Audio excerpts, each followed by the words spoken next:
Tara, samahan niyo ako, magluluto ako ng adobong manok with saging na saba. Patatas nga ang nakasanayan nating ilagay sa ating paboritong adobo.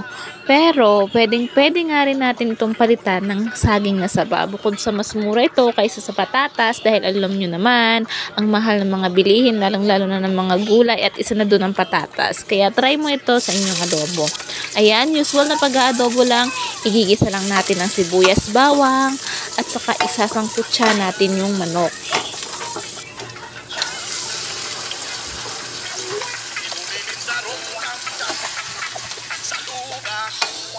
At pagkatapos nga natin dyan magsangkot siya ng manok, ayan, timplahan natin ng paminta.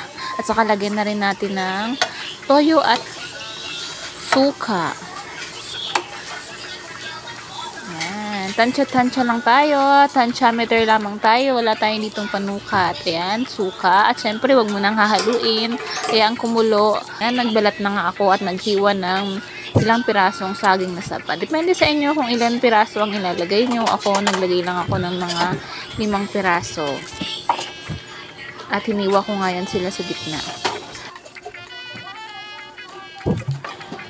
At mabalik na nga po tayo dito sa ating adobo. Ayan, nilalagay ko na nga yung saging na saba na ating binalatan. Ayan, inayos ko lang sila dyan. At pagkatapos tinakpan at hinayaang kumulo hanggang sa tuluyang maluto ang mga ito. Ayan.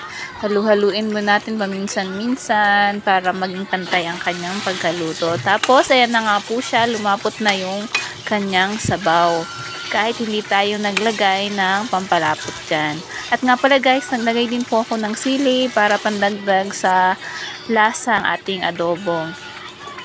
Ayan na nga po guys. Sa inyo nga yan guys kung paano nyo lutuin yung inyong adobo. Ganun ang gawin nyo. Tapos maglagay lang kayo ng saging na saba. And that's all for today. At sana po nagustuhan nyo ang ating video. At kung nagustuhan nyo po, huwag nyo pong kalimutan na mag-react at i-share ito. So yun lamang guys. Thank you for watching.